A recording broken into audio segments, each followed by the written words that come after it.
L'économie en Lorraine, c'est un marché des hommes sur RCF Jéricho. Avec aujourd'hui deux invités, Monsieur Bruno Vernin qui est président du pôle lorrain de l'ameublement bois et Monsieur Hildenbrand qui est le directeur général de cette structure. Les missions et les actions collectives du PLAB, c'est ce que l'on va découvrir avec vous dans la deuxième partie de cette mission. Alors, on va parler de tout ce qui marche bien. Bon, on sait aussi que le bois en général et l'ameublement en Lorraine traversent aussi quelques phases de crise, j'imagine. Vous êtes toujours sur le créneau pour contrer tout ça. Donc, comment finalement toutes ces missions fonctionnent-elles ? On définit à l'avance sur 3 ans un programme d'action stratégique en partenariat donc avec l'UNIFA et avec la validation de nos financeurs. Les axes sont, on en a 5 des axes de travail. Il y a un axe qui est destiné à tout ce qui est stratégie de l'entreprise, donc accompagner le dirigeant dans ses compréhensions, dans ses choix. Il y a un autre axe qui est tout ce qui est travail en réseau et de valorisation de la filière. Il y a une autre mission qui est tout ce qui est développement commercial sur le marché français et sur le marché international. Et les 2 derniers axes, ce sont l'aide à la création de produits et les services du PLAB aux adhérents. L'aide à la création de produits, c'est aller chercher des designers, c'est mettre en contact un artisan. Exactement, vous avez bien deviné. C'est pousser les entreprises à créer des produits et s'adosser à des designers de renommée nationale, mondiale, et quelquefois aussi à des inconnus, mais qui gagneront à être connus peut-être demain. Il faut savoir quand même que les entreprises lorraines, bon nombre, travaillent avec des grands noms. On peut en citer quelques-uns, Pillet, Garcia, Borion, Stark, Liègre, Join. Les plus connus de la profession sauront que c'est eux. Voilà. Et vous mettez en rapport les créateurs et les designers. Ça se fait comment ça ? Parce que c'est pas parce qu'on a l'idée le lundi que le mercredi elle est réalisée. Ça doit être un travail de longue haleine. C'est un travail effectivement de longue haleine, d'échange, de compréhension entre les besoins de l'un, les attentes de l'autre et la mise en œuvre donc de cette expression-là. Et ça, c'est le travail et le savoir-faire du designer qui doit capter cela pour y répondre le mieux possible. Et après, il y a la partie, on va dire, technique qui est du ressort de l'entreprise. Un exemple précis là de collaboration entre une entreprise lorraine et puis un des noms que vous venez de citer. Alors, je vais prendre un autre exemple, oui.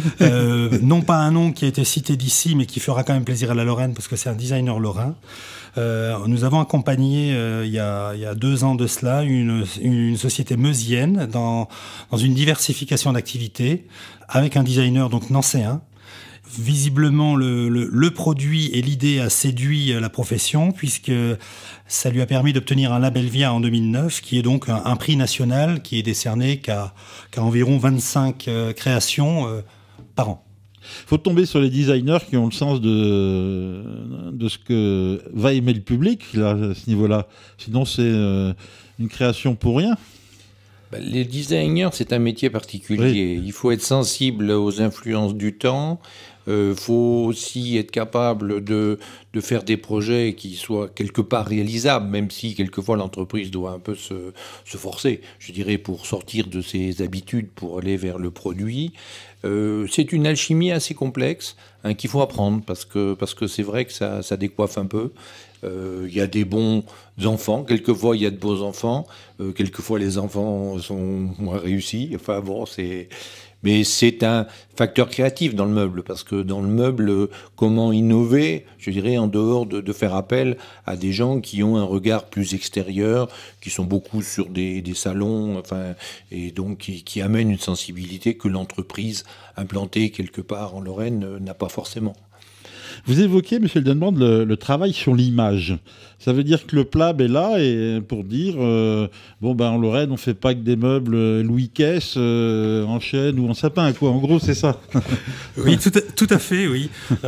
Tout d'abord, on s'est doté, il y a quelques années, d'un très beau site internet qui est un site portail et dont la vocation première est de laisser déjà la place à chaque adhérent du PLAB en termes d'affichage, mais également de proposer une bibliothèque de produits, donc ce qui est relativement rare sur des sites portails.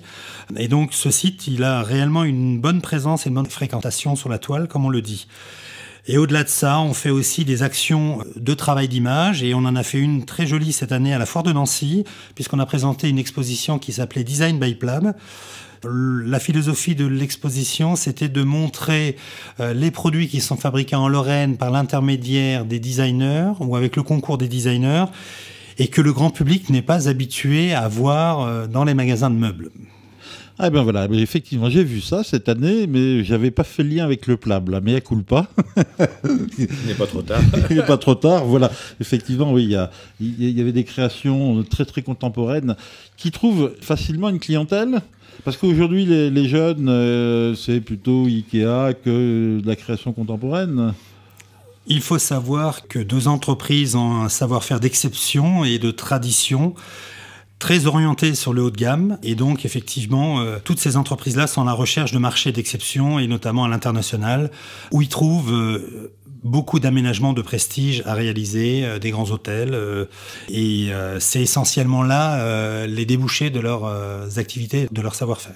Oui, finalement, là au PLAB, vous êtes aussi au premier rang pour savoir qu'est-ce qui marche et qu'est-ce qui ne marche pas dans le bois et l'ameublement. Oui, enfin c'est compliqué parce que le marché du meuble, il est très très très large et complexe. Large et complexe entre, d'un côté vous avez de la cuisine, vous avez du siège, vous avez des lits, vous avez plein d'autres choses. Donc chaque fois on est sur des marchés un peu, des sous-marchés, tout au moins des sous-marchés en termes de et donc il s'agit de pouvoir connaître et bien connaître cela. Ce qu'on peut remarquer par rapport à ce qu'on vient de dire là-dessus, c'est que l'exposition de meubles telle qu'il a été fait à la fois amène beaucoup d'intérêt de la part des visiteurs en disant « tiens, on n'a pas l'habitude de voir ça ». Le problème étant derrière qu'il n'y a pas de distribution réellement pour ce type de choses. Il n'y a pas de distribution aujourd'hui réellement en France pour faire le lien entre le fabricant et le consommateur intéressé. Et comme disait Didier Hildebrand, on va vendre ça plutôt sur des projets en France ou à l'international, où là, il y a un architecte d'intérieur qui percute et qui est intéressé, et les budgets sont en face de la valeur du projet. Alors, est-ce que c'est pas là peut-être une nouvelle mission pour le PLAB que de faciliter l'accès à ces marchés? Ou alors est-ce que ça va rester vraiment une activité de chambre de commerce? Là-dessus, comment vous pouvez vous positionner? Mais on commence, on l'a déjà fait, on essaye de le faire, c'est un travail de longue haleine, se faire connaître des décorateurs, des architectes au niveau national.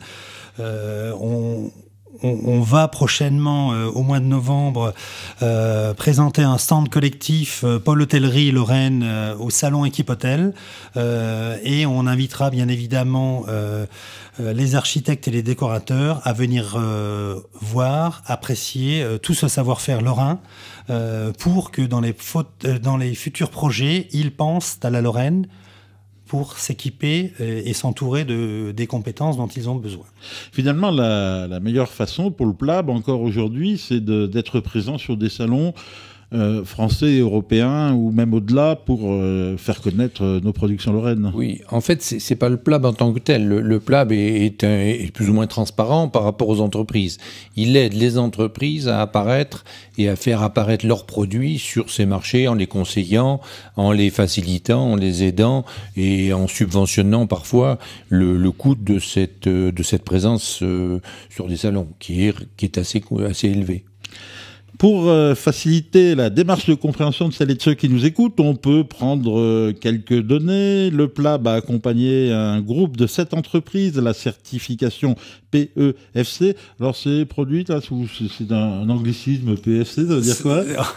C'est de l'anglais. C'est de l'anglais, voilà. Je vais pas l'utiliser. Bref, c'est une certification importante. Voilà, c'est une certification de traçabilité de l'usage des bois, qui permet donc aux consommateurs sensibles au développement durable et à l'environnement de savoir que lorsque l'on utilise ou qu'on achète un meuble qui est certifié PEFC, il sait que il est issu d'une forêt qui est gérée de façon noble et respectueuse et non pas de façon sauvage. Autre action du